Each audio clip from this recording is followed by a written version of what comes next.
in Houston in our studio with Stephen Spoljaric from Bechtel, who has spearheaded an amazing initiative that he actually started last spring in Europe and is bringing it around to the Breakbulk events. So he's started with the Executive Summit on Tuesday and then has made a report to a wider audience today. So, Spo. Yes. Big long introduction there. Tell us about the initiative itself, why it's important.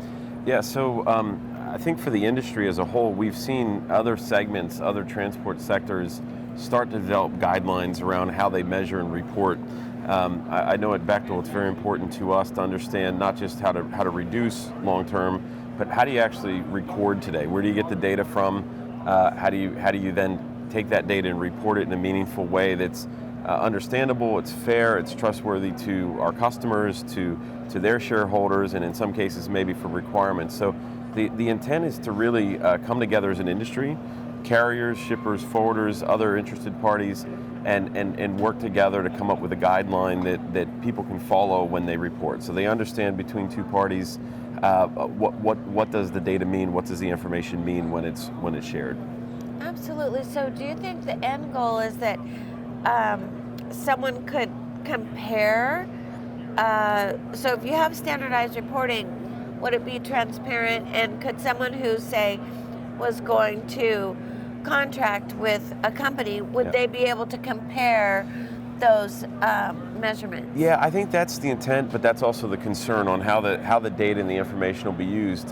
Today, you can go on websites for many of the ocean carriers that are in the container sector, freight forwarders, and you can look between Shanghai and Houston, and you can see what their greenhouse gas or CO2e is for that particular lane.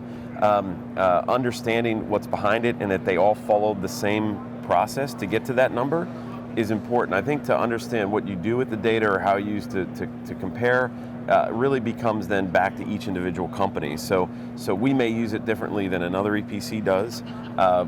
Someone else may want to understand more about how are they reducing over time. So again, it comes back to how you're recording it, how you're measuring and reporting it. And then from there, I think it's the secret sauce of each company to decide how they use that information. No different than safety statistics, right? Some people have different levels that that are suitable for suppliers they work with based on safety. Some may be more strict than others. That's where each company will really be able to decide how they use the data. But the key is that they'll be comfortable and confident with how that data was derived and where it came from. Okay, so tell us, where are you in this process now at the end of Breakbulk Americas? Yeah, so the intent is that as an industry, we'll most likely work with a third party that's sort of neutral to the subject, someone that's been involved in other sectors and sort of understands the process. The Smart Freight Center is one of the groups that's been engaged, the primary group that's been engaged, to really pull together that information. The difference in this case, and it was kind of a learning opportunity for many of us, is it's not a majority vote win sort of thing. It is give your feedback, give your perspective, talk about what you're concerned about, talk about what you want to see, and then they as a third party will sort of develop that guideline. So hopefully it applies and is accepted by most, but I'm sure like any guideline, no different than if it was a weld specification, you may adjust from it, but we know what the base and the core of that guideline is, and everyone can see it across the board. So subsequent discussions will come to sort of advance that guideline to the point where hopefully in less than a year it can be drafted. Wow, that's fantastic. That's great progress. All right. I think it's participation now. We just need people to commit to participating through that discussion, and then it'll. And how would they do that, Spo? Yeah, so they're going to schedule.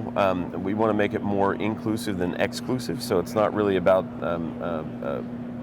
keeping people out. If a company's interested in the topic and they want to participate, they can reach out. There will be virtual sessions scheduled, most likely 3 or 4 in the coming months.